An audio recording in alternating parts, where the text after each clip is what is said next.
Olá pessoal, tudo bem? Sejam bem-vindos a mais um Hirossi Prevcast. Eu, Eduardo Hirossi. E eu, Camila Oliveira. Eu, Arnaldo Cordeiro. Hoje a Camila tá com a colinha. O que nós vamos falar, Camila? Nós vamos começar falando sobre a revisão administrativa. Tá, é um assunto bem amplo, né? Só que a revisão a gente tem que tomar alguns cuidados, tá? Porque toda vez que a gente tenta entrar com um processo de revisão na via administrativa, nós também estamos dando a oportunidade do INSS rever teus atos. Sim. É uma dica que eu deixo aqui.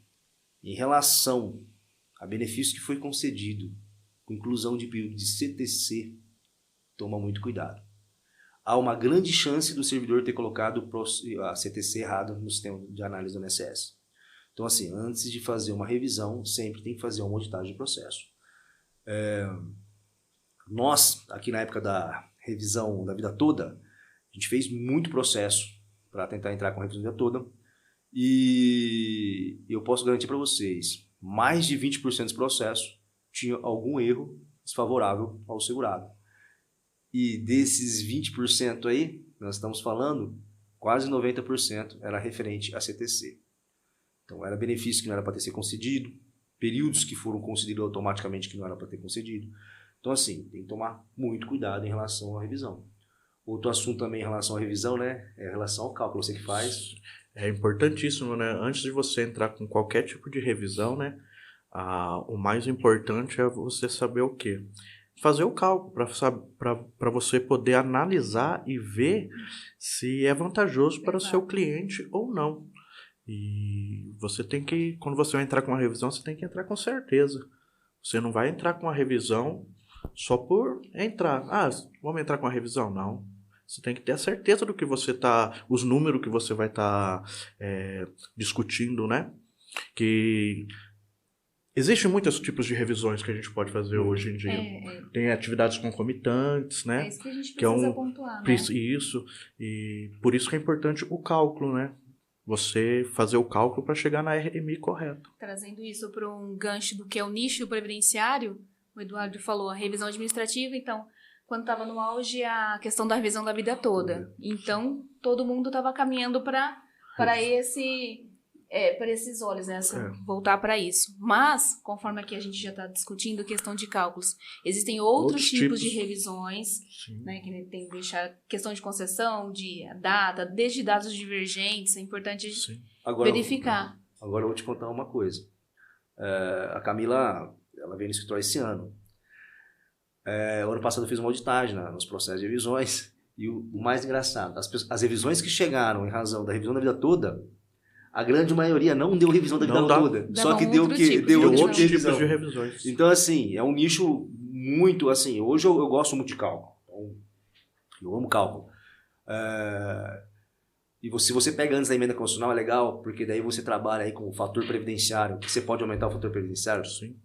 Às vezes você pediu uma aposentadoria por tempo de contribuição, a pessoa tinha idade, então era isento de fator previdenciário, a pessoa estava pleiteando. Já vi casos, a pessoa pleiteando uma aposentadoria especial, sendo que não era necessário fazer especial, porque já a própria pontuação do benefício excedia lá a pontuação 95, 96, né, na época, e dava o benefício. Ou seja, estava fazendo uma revisão de um processo em que não ia surtir efeito financeiro. Ou seja, mesmo que ganhasse uma revisão de aposentadoria especial, no final das contas a RMI seria a mesma.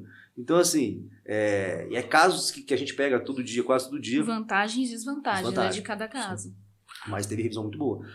O Arnaldo já fez comigo em parcerias, vários processos parceiros de revisão da multiplatividade. Multiplatividade, importantíssima. No meu ponto de vista, é uma das melhores revisões que tem. A revisão da multiplatividade é muito engraçado, que até para a gente colocar no sistema como servidor, tinha umas regras meio estranhas, assim.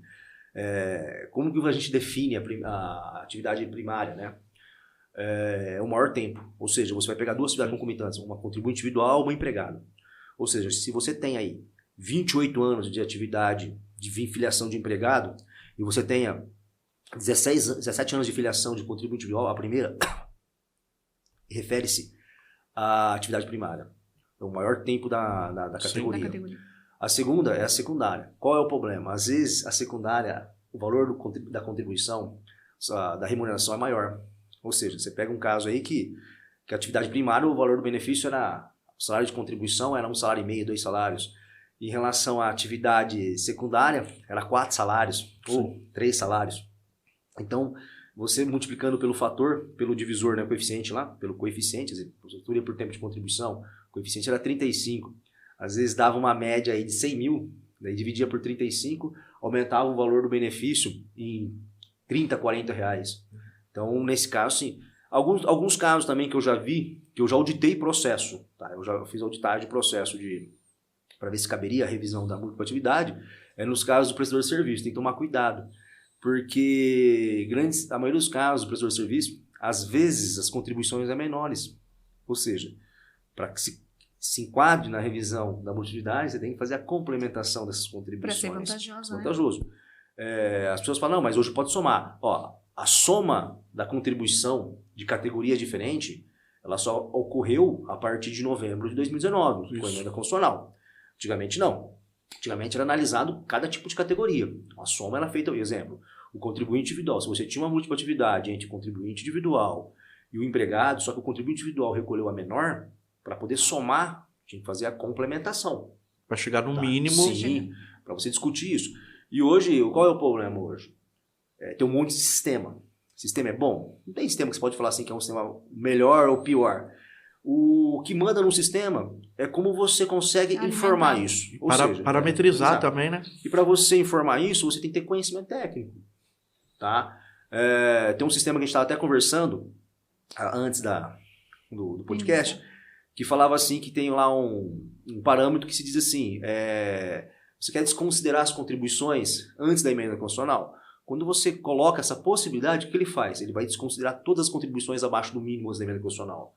Então ele vai desconsiderar o empregado, o doméstico, só que antes da emenda constitucional 103, antes de novembro de 2019, o empregado doméstico que recebia menos que um salário mínimo, o empregado que recebia menos que um salário mínimo, o trabalhador avulso que recebia menos salário mínimo, esse período era considerado como tempo de contribuição e carência e entrava também no PBC. Então tem que tomar muito cuidado, às vezes dá muita diferença. A atividade concomitante, igual essa que nós estamos conversando, a gente vê bastante, o maior nicho dos profissionais são o quê? Médicos, né? Professores que têm vários vínculos de emprego, né? Onde a gente acha bastante isso daí. O que dá mais, assim, que eu acho... Enfermeiros. Caminhoneiro. Isso. Professores. Médico não dá tanto. Vou te falar por quê. As contribuições dos médicos são altas. Então, ou seja, já pegou o teto. Já vai pegar o teto. Professor é legal. Professor você consegue fazer. Agora, uma outra sacada. Às vezes não dá múltipla atividade, mas dá o quê? Restituição tributária. Também dá pra fazer. Entendeu? Então, uma coisa puxa a outra. Sim. Então, assim, é uma gama de conhecimento que a gente vai trabalhando. E eu não gosto de fazer restituição tributária, vou falar para vocês. Tem gente que adora, eu não gosto porque dá muito trabalho. Mas, para quem trabalha com esse tipo de cliente, é interessante. E fica sendo uma vertente, né, do escritório. Sim, então... sim. Contador também. Eu peguei vários casos de contador. Teve um caso que eu não consegui nem tirar o CNIS. Ele teve que ir no INSS. Nossa. 995 páginas, só o CNIS dele. Ganhou de mim. Então, o máximo que eu peguei até hoje foi um CNIS de 188 páginas. Foi o máximo que eu peguei até hoje. Página, viu? O que eu fiz de processo de multiplicidade, e até 2015 era difícil, porque você que tinha que formar manualmente. Então, para você colocar no sistema do INSS, lá no sistema concessor Prisma, você tinha que fazer um esboço para saber como que você ia considerar. Porque você tinha que definir a primária e a secundária. Daí depois o Prisma veio, teve uma atualização, que daí já facilitou. Você só indicava, ele escolhia, ele já sabia, o próprio sistema te informava. Mas antes era manual. Então, assim, tinha casos que eu chegava lá que eu ficava 2 horas só montando o processo para poder colocar no sistema. Porque eu vejo muitas informações, às vezes a gente passa por esses sites, Sim. Fala que em 5 minutos seu cálculo está pronto. Não é bem por aí, não. Tem que tomar cuidado. Você tem que tomar muito cuidado para você fazer o cálculo. Isso é verdade. Importar o CNIS. Não é só importar o CNIS que vai estar pronto, não. Você tem que ajustar isso, fazer aquele comparativo, carta de concessão com o CNIS. Então, quer dizer, como o não Eduardo é, fala, é uma auditoria do processo. é uma auditoria do processo. Não é assim, 5 minutos, não faz não. A Camila tá penando. Eu falo assim, a Camila tá fazendo uma mentoria, ela veio para fazer uma mentoria e ficou no escritório. E ela sabe, todo dia ela assusta, né? Ela vê que o trabalho é gratificante. É gratificante, é minucioso. Essa semana eu tô meio baqueado ainda da gripe, mas eu passo aí, o meu despertar é 3h30 da manhã. Então todo dia, 3h30 da manhã. Às vezes eu dou risada, porque eu coloco o meu celular no silenciador, né? Então, porque em casa é proibido depois das 7 eu pegar o celular, ninguém deixa. Meus filhos, minha mulher já não deixam eu pegar meu celular. Então daí eu acordo de manhã, já 3h30 da manhã, o que eu faço? Primeira coisa é responder quem mandou mensagem. Então tem gente que fala assim, pô, você mandou mensagem 4 horas da manhã? Eu respondendo 4 horas da manhã, se eu não responder 4 horas da manhã, eu só vou responder no outro dia. É o dia começando. E é gostoso, assim. E é legal que às vezes eu mostro pra Camila, o INSS, em cálculo, às vezes ele é muito mais vantajoso do que os cálculos judiciais. Sim, com certeza. A interpretação administrativa é interessante. Aí eu olho assim, ó, igual a Camila, às vezes ela fica surpresa da gente olhar a carta de concessão da emenda constitucional. Eu explico para ela, não tem que olhar. Às vezes você não precisa, só de você olhar, você sabe se vai dar revisão ou não dá revisão. Então isso é uma coisa interessante, né? E sim. Isso a gente está tentando ensinar todo dia de alguma lapidando, coisa nova. né? Vendo. E acaba ficando gostoso depois. Quando você pega o jeito, você olha, você fala, opa. Trazendo para um caso concreto, falando de revisões, né? Uma vez me perguntaram se cabia para todo tipo de benefício.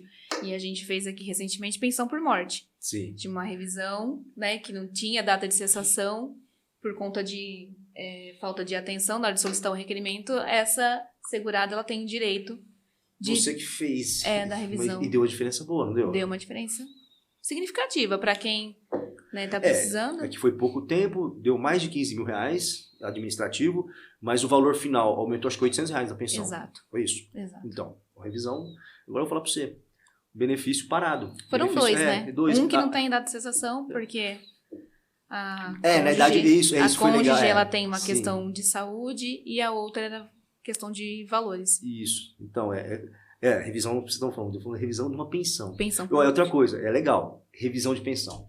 Muita revisão de pensão. Agora você está falando, a Camila está ficando especialista em revisão de pensão. E esse caso da Camila foi legal, porque o que aconteceu? Tinha a pensão, era com data, né? Ela ia receber mais uns 10 anos, não me lembro.